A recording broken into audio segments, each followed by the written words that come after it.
The sun cast warm rays over the serene grove where Buddha and his disciples gathered. Buddha sat beneath the Bodhi tree. His eyes held a serene glow, reflecting the peace he exuded effortlessly. Around him, disciples listened attentively, their hearts seeking guidance. Buddha spoke softly, yet his words carried immense power. The mind, he began, is like a mirror covered in dust. A gentle breeze rustled through the leaves, echoing his words in whispers. Judgment, he continued, acts as the dust that obscures the mirror's clarity. His disciples exchanged glances, seeking deeper meaning in his metaphor. One disciple, eager, asked, "Master, how can we clear the mirror and see our true selves?" Buddha paused, smiling warmly at the question posed with sincerity. To clear the mirror, he said, one must first stop adding more dust. His voice carried both kindness and firmness. Compelling introspection, he lifted a lotus flower from the ground, holding it delicately before the group. The petals were pristine, radiating untouched beauty despite the mud below. "What do you see here?" Buddha asked, his gaze steady and probing. The disciples observed the flower, each contemplating its significance. "I see purity rising from filth," one disciple offered, bowing his head respectfully. Another said, "The fleeting nature of beauty, for its petals will one day fall." Buddha's expression remained serene, unmoved by their interpretations. "Both answers reveal more about your minds than the flower itself," he stated. His disciples looked puzzled but intrigued, leaning closer to listen. "The lotus simply is," he explained, "untainted by the judgments we impose upon it." Buddha turned the flower in his hand, studying it as though it held universal truths. "Non-judgmental awareness begins with seeing things as they truly are," he said, his tone emphasizing the simplicity.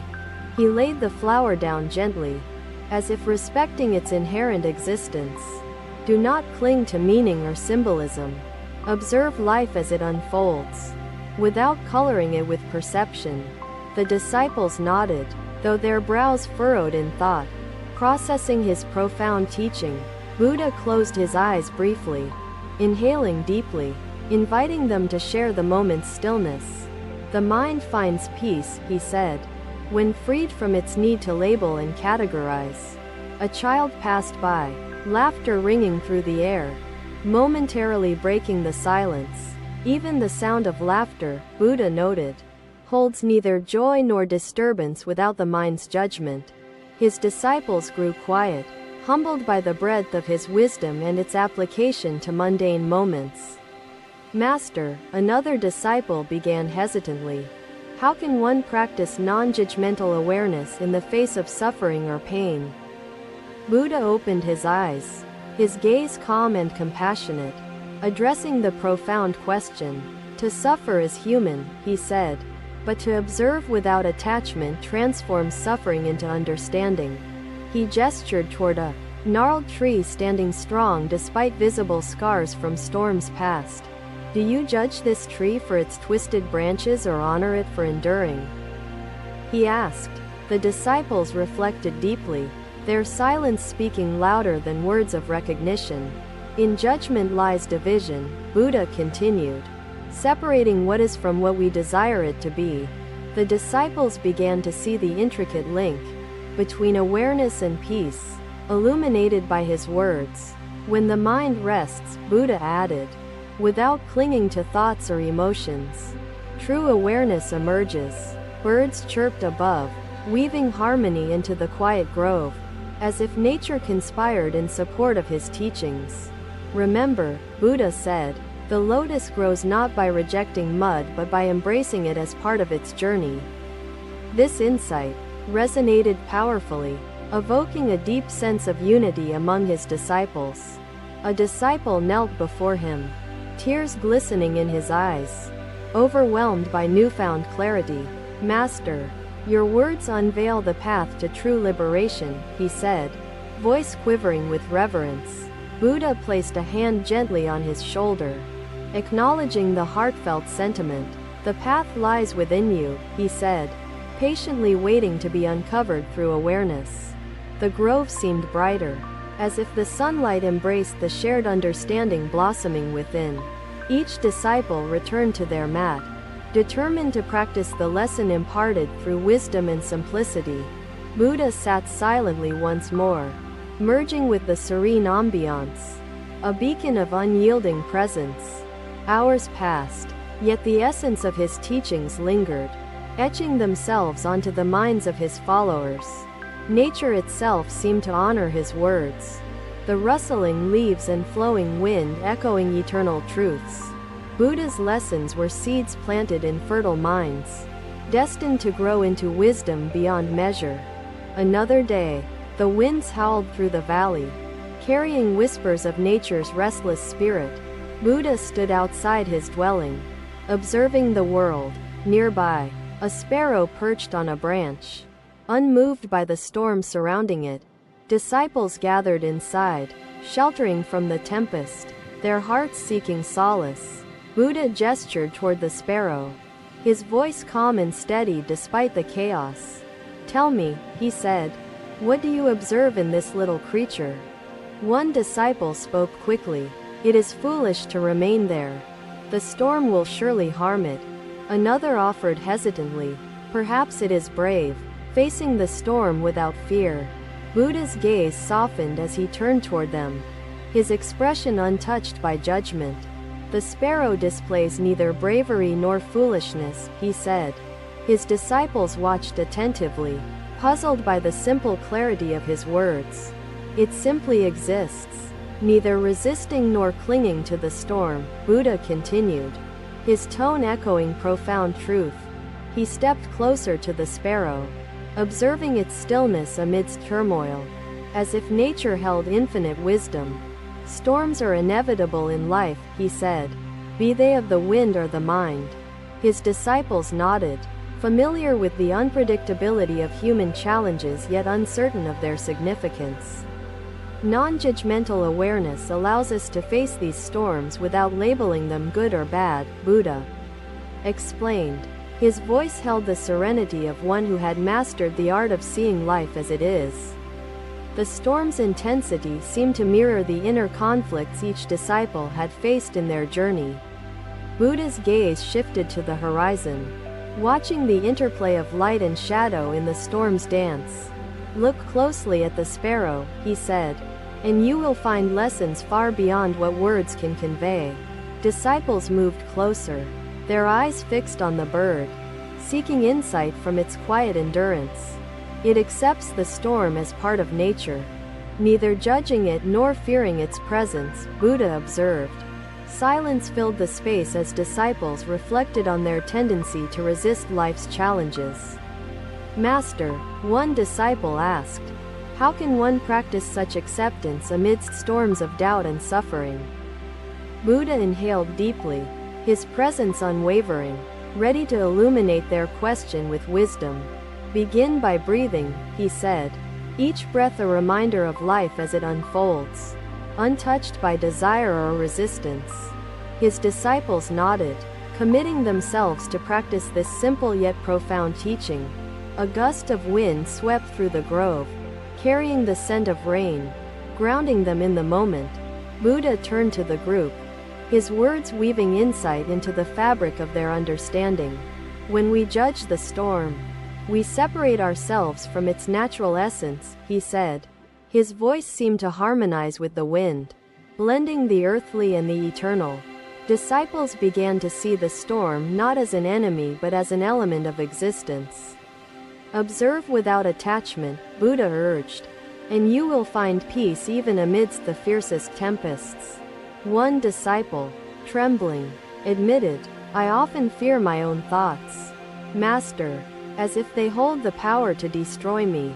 Buddha's eyes conveyed boundless compassion, touching the depths of the disciple's heart. "Your thoughts are like passing clouds," Buddha said, "transient and powerless when observed without judgment." His disciples absorbed this truth, their minds attempting to embrace the simplicity of his teachings. The sparrow endures because it accepts the storm as part of its journey, Buddha added. Reinforcing his wisdom, the storm began to subside, its intensity fading, leaving behind a landscape cleansed by rain. Disciples marveled at the transformation, their hearts lighter, as if nature itself reflected their growing awareness. Buddha gestured toward the sparrow one last time, now preening its feathers as the sun re-emerged. The storm cannot define the sparrow, just as challenges cannot define the essence of your being, he said. Each word resonated deeply, planting seeds of understanding within his disciples' minds. Buddha stepped back into his dwelling, his silhouette merging with the soft glow of the afternoon light. His disciples remained outside, meditating on the lesson they had witnessed, their spirits calmer than before. Birds chirped above, weaving harmony into the grove, carrying the essence of Buddha's teachings forward. Hours passed, yet the sparrow remained, a symbol of silent endurance and unwavering presence for all to see. Another day. Buddha walked along the banks of the Ganges River, his disciples following closely behind him. The river flowed gently, its surface reflecting the morning sun in dazzling patterns. Buddha paused, gazing at a fisherman sitting silently by the water's edge. The fisherman's net lay unused, resting beside him as he observed the river's ceaseless movement. Disciples murmured among themselves, curious about the man who seemed content to watch without seeking to catch fish. Buddha turned to the group, his expression calm yet inviting introspection. "What do you see in this fisherman?" he asked, his voice breaking the murmured speculations. One disciple replied, "He appears idle, Master," while others would work to provide for themselves. Another offered, "Perhaps he contemplates the nature of the river and its mysteries." Buddha stepped closer to the fisherman, his presence drawing the man's attention without words. The fisherman greeted him with a respectful nod, sensing the significance of this encounter. "Why do you not cast your net?" Buddha asked, his tone both gentle and probing. The fisherman replied, "I hunger, but not for fish. I sit to understand the river, not to disturb its flow." Buddha's disciples exchanged glances, pondering the deeper meaning behind the fisherman's response. "The river," Buddha said, "carries silt, debris, and fish alike, yet it never resists what flows within it." His disciples listened intently, their thoughts intertwining with the rhythm of the water's currents. "Our minds often act like nets," Buddha continued, grasping at thoughts, judging them, trying to control their passage. The fisherman nodded, his eyes glimmering with understanding, as if Buddha articulated truths he had long intuited. "But when we practice non-judgmental awareness," Buddha said, "we become like the river, accepting without attachment." A disciple asked hesitantly, "Master, how can we let go of this grasping when the mind is so restless?" Buddha turned to the river, gesturing to its steady flow, unbroken by obstacles in its path. "Watch the river," he said, "and you will see it embraces all that enters its current, neither clinging nor rejecting." The disciples focused on the flowing water, their minds quieting as they observed its unceasing journey. "The river does not judge the silt or the fish," Buddha added, "for it knows each serves its essence." His words resonated deeply, illuminating the natural harmony found in acceptance without judgment. A disciple knelt before him, speaking with reverence, "Master, your words reveal a peace I have long sought but not understood."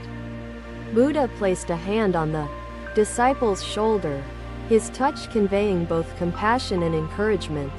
"Peace is the natural state of the mind freed from judgment," he said, "but it must be realized through awareness." The fisherman watched silently, his gaze reflecting the serenity of one who had embraced life's flow. Buddha turned back to him, asking, "What have you learned from sitting by the river?" The fisherman smiled, his expression humble yet full of quiet wisdom, ready to share his reflections. I have learned, he said, that the river flows not to reach an end but to honor its nature to move. Buddha nodded approvingly, sensing the simplicity and depth of the fisherman's insight. You understand well, Buddha said.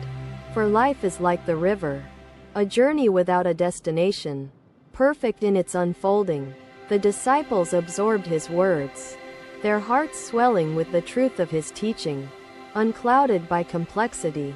Be like the river, Buddha said, and your mind will find clarity, flowing naturally without resistance. Birds chirped in harmony, the air carrying their melodies over the gentle whispers of the current. The disciples remained by the river, meditating on its lesson, their breaths synchronized with its unending rhythm. Buddha walked away, his figure blending with the landscape, leaving them to reflect in the embrace of nature's wisdom. Hours passed, yet the essence of his words lingered, like ripples extending far beyond their origin. The river continued its course, a living metaphor for the teaching imparted that day, eternal and profound. Thank you for watching. Buddha's teachings are always with you. Subscribe to our channel and we will see you in the next video.